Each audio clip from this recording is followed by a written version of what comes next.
usual, marami din na nangyari, katulad ko, na magkaroon din ng brainstorming, kagaya po ng asawa ninyo, diba?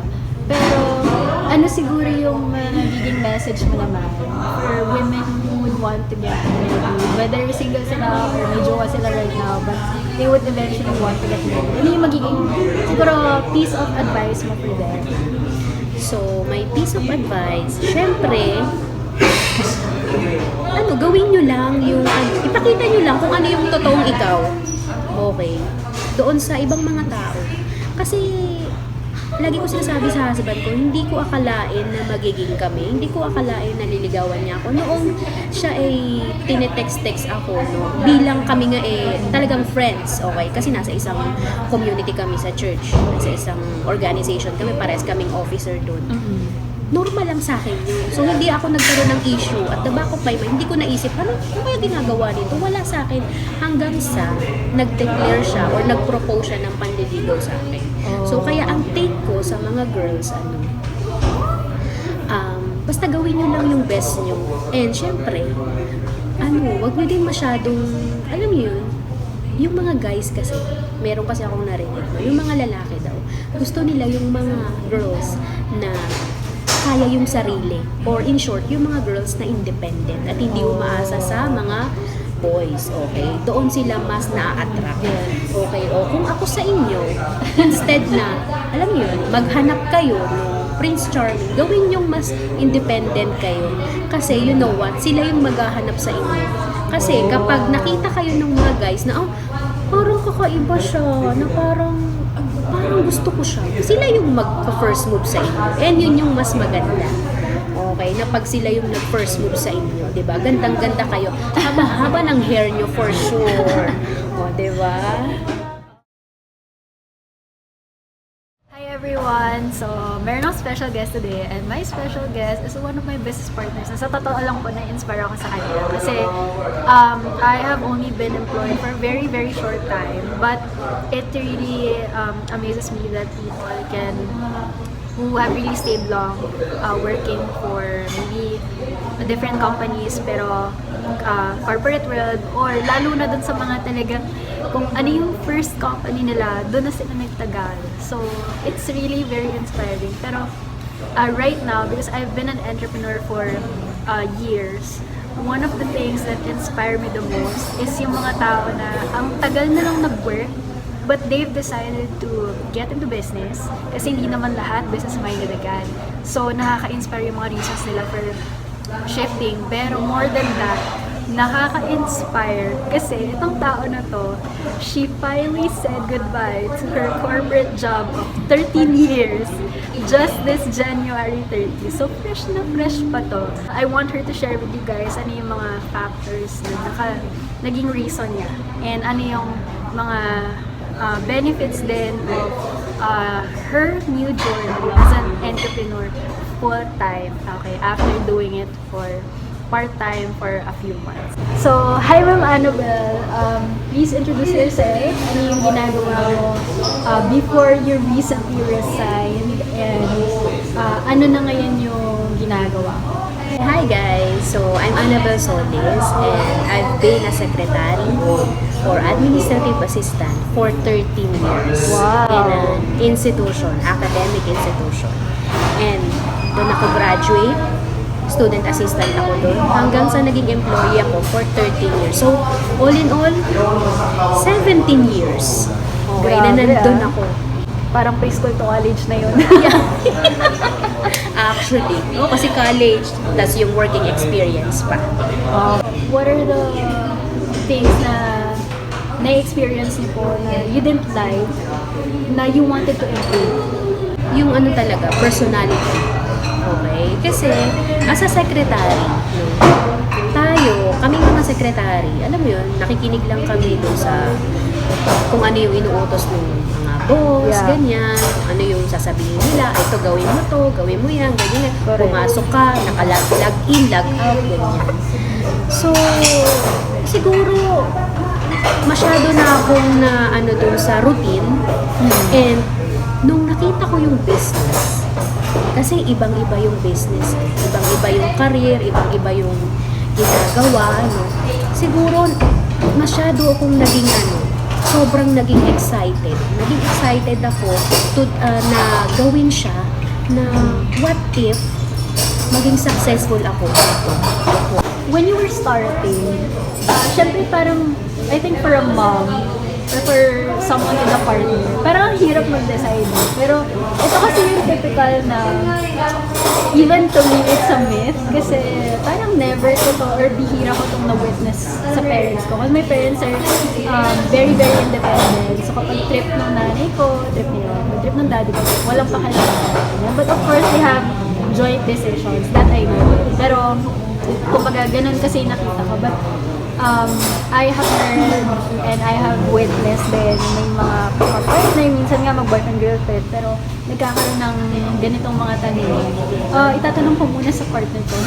Or itatanong ko muna sa asawa ko. Or minsan, kahit di naman partner, parang I'll ask my mom muna, ask my parents muna. So I would like to ask you from the perspective na you're married, may partner ka na. Pero meron bang naging factor na gano'n na tatanong mo na ako sa husband ko or yung husband mo tatanong mo siya sa'yo? Yes, meron. Okay. Ako yung pinagtanungan. And when I said yes, doon naman siya, todo yung support sa akin. Kaya siguro, big factor din yun. Bakit ko tinuloy-tuloy yung business? Kasi alam mo yun, yung pakiramdam mo na secured ka. Kasi merong sumusuporta sa'yo. Okay? And of course, syempre, dagdag din sa inspiration ko yung anak ko. Okay? Kasi sobrang taas ng pangarap ng anak ko. Wow. And bilang magulang, syempre, kami, gusto nating i-provide yun sa anak natin. Okay? And yun yung nakita ko dito sa business na kaya siya. Kaya siya dito. Basta pag-aaralan natin, tatrabahuhin natin, at the same time, ready tayong makinig dun sa mga ready tumulong sa atin for our business. What made you support your husband? Kasi maganda yung maganda yung the product itself. And ang makikinabang kasi nun, yung husband ko. Okay? And kung nabubuhay yung tatay ko, kasi my father passed away last March 25, 2023. And nakita namin yung business May 25, 2023. So that was 2 months pagkamatay ng tatay ko. So naisip ko, nung nakikita ko yung yung business, the products, okay, sabi ko sayang, wala na yung tatay ko, hindi niya na magagamit, hindi niya na matatry. Pero naisip ko at the back of my mind, paano yung asawa ko? Paano yung nanay ko? Paano yung mga kamag-anak ko na pwedeng mag-benefit from the products? Okay, so at first, yun talaga yun. Right now, 8 months na kayo, pero nag-shift. Ikaw na yung nag-full-time in the business. So what made you decide to do it full-time? Kasi I think hindi rin naman madali. Naiwanan yung trabaho na nakasanayan natin, nakalakihan na natin, or syempre minahal din naman natin. Pero what made you love what you do now more than what you used to do just a few days ago? Oo nga, no? Kasi last January 30 lang kasi ako nag-resign. Right. So, talagang very fresh pa. Pero, ano yung gusto ko? Kasi, I love sharing doon sa mga tao. Okay, I love talking to people. And dito ko lang yun na-realize, no? Ang dami nagsasabi sa akin na ang galing ko daw makinig. Okay, good listener daw ako. And, na-realize ko, oo nga, no? Magaling nga ako talagang makinig. Tapos, from that, alam mo yun, i-share ko lang yung business. Yung ikukwento mo lang, yung ganun lang, na nakita ko siya na nadalian ako dun sa part na yun. Okay? At saka at the same time, alam mo yun, iba talaga kasi pag business eh. So, pag business kasi, di ba, mas marami talagang opportunity sa business kaysa sa employment. Okay? Siguro yun lang talaga yung nagpa-gising talaga sa akin. I'm curious kasi Ako po, parang bata pa lang ako, negosyante na ako. Ay, nagbebenta ako ng cookies, nagbebenta ako ng bracelets, na honey, maganyan. Although, ito naalala ko na nga lang din recently. But prior to this business that we have right now, meron din ako naging ibang businesses. Nag-events ako, I did distribute bacon also. Tsaka marami pang mga ibang racket on the side. So, hindi ito yung first time na nag-business ako. Kasi, business-minded ako. But how about you? Were you really business-minded before? Or meron ka na bang naging ibang business bago ito? Actually, nung iniisip-isip ko, no, elementary pa lang, nagtitinda na ako sa school. Okay? Alam niyo yung mga beans, yung sweet beans, mani, ganyan, butong pakwan, butong, lahat na ng buto. Okay? Nire-repack ko siya. Tinitinda ko sa elementary. Okay? Pag naman break, school break, nagtitinda ko ng halo-halo, okay? Nagtinda ko ng ihaw-ihaw, nagtinda ko ng mga fishball, kwek-kwek, lahat kapag Christmas break. Tapos yun yung pinambibili ko ng school supplies. Okay? Hanggang sa dumating sa point, pati yung school supplies ng mga pinsan ko, naku-cover na din siya. Wow. Okay? Noong business ko na yon. Tuwing school break. Pagdating ko ng college, ano naman ang racket ko?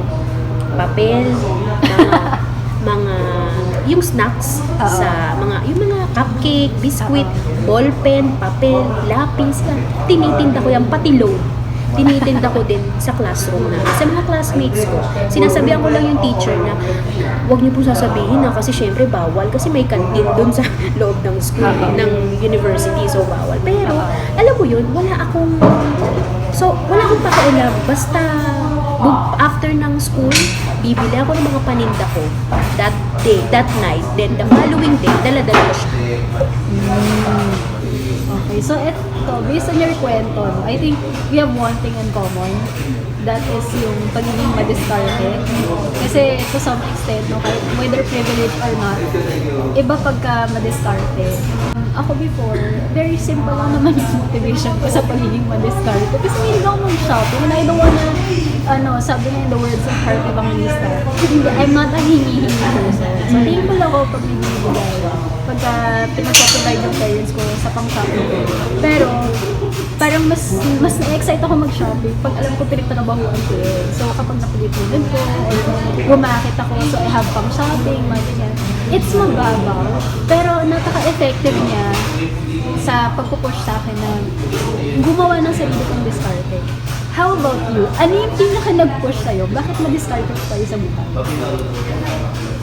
Kasi laki ako sa mahirap eh. As in yung mahirap na, alam mo yun, yung ang laman ng ref namin ay tubig lang.